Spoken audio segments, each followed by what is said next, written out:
નમસ્કાર દર્શક મિત્રો, આપ જોઈ રહ્યા છો કાનાબાર ન્યૂઝ રાજુલા. આવું જોઈએ આપણે હાલના અગત્યના સમાચાર.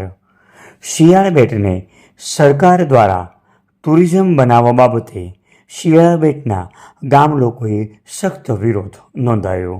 શિયાળ બેટને પ્રવાસધામ ટુરિઝમ બનાવવાના સમાચાર પ્રસિદ્ધ થતાં ગામ લોકો આજે રાજુલા ડેપ્યુટી કલેક્ટર કચેરીએ પહોંચ્યા. શિયાળ બેટ ટાપુ છે અને અહીંયા મચ્છીમારોનો ધંધો છે અને મચ્છીમારો ધંધા કરતા હોય ત્યારે અમને ટુરિઝમ બાબતે સખ્ત અને સખ્ત વિરોધ છે, આવું આ ગામ લોકોએ જણાવ્યું.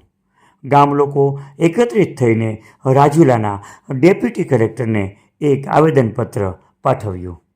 શિયાળ બેટને ટુરિઝમ નહીં પરંતુ માછીમાર બંદર જાહેર કરો તેવી માગણી ઉઠવા પામી. ટુરિઝમ બનતા રહેવાનો અને ધંધાનો બંને પ્રશ્નો ગંભીર બનશે તેવું અત્રે આવેલા ગામ લોકોએ રાજુલાના ડેપ્યુટી કલેક્ટરને રજૂઆત કરી.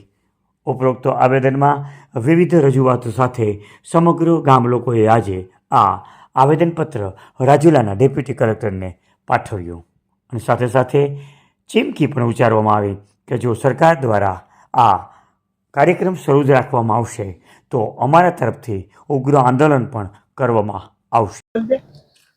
મારું નામ શિયાળ સંધુભાઈ ભાણાભાઈ બોલું છું. અમે અહીંયા શિયાળ બેટ ટુરિઝમ આયોજન રાખેલ છે તે રદ કરવા માટે થઈને બધી ભેગા થયા છે અને જો રદ કરવામાં નહીં આવે તો બધી ઉપવાસ આંદોલન માટે બેઠશું. એની બાબત માટે અહીંયા બધી ભેગા થયા છે. તો ટુરિઝમ હટાવો, શિયાળ બેટ ને મચ્છીમાર બંદર તરીકે જાહેર કરો.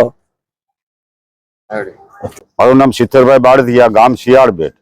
અમે આવ્યા છે કલેક્ટર સાહેબને આવેદન પત્ર દેવા માટે અને એવું જાણ્યું કે સરકાર શ્રીએ ટુરિઝમનો મોટો પ્રોજેક્ટ શિયાળ બેટમાં લાવવાના છે. તો શિયાળ બેટમાં 100% માછીમારીનો ધંધો છે. તો શિયાળ બેટના લોકો એવું માને છે કે શિયાળ બેટમાં માછીમારી તરીકે જો જાહેર કરે શિયાળ બેટને તો માછીમારીનો ધંધા ટકી રહે. એની માટે આખા ગામ લોકો બધા વિરોધ કરે છે કે શિયાળ બેટને માછીમાર બંદર જાહેર કરો એવી સરકારને માગણી છે અમારી. અમારા ગામને માછીમારી બંદર તરીકે જાહેર કરે અને આ જે નવો જે સરકારે જાહેર કરેલો જે પ્રોજેક્ટ છે ટુરિઝમ એને રદ કરાવે. અમારો પરંપરાગત માછીમારીનો ધંધો છે એટલે ત્યાં જો કદાચ ટુરિઝમની જગ્યાએ સારી જેટી બને, માછીમારોના હિત માટે કઈ સારા એવા કામ થાય તો સારું કહેવાય સરકાર. આવા જ સમાચારો માટે અમારી ચેનલને લાઈક કરો, શેર કરો અને સબસ્ક્રાઈબ કરો અને હા, બેલ આઇકોન દબાવવાનું ભૂલતા નહીં.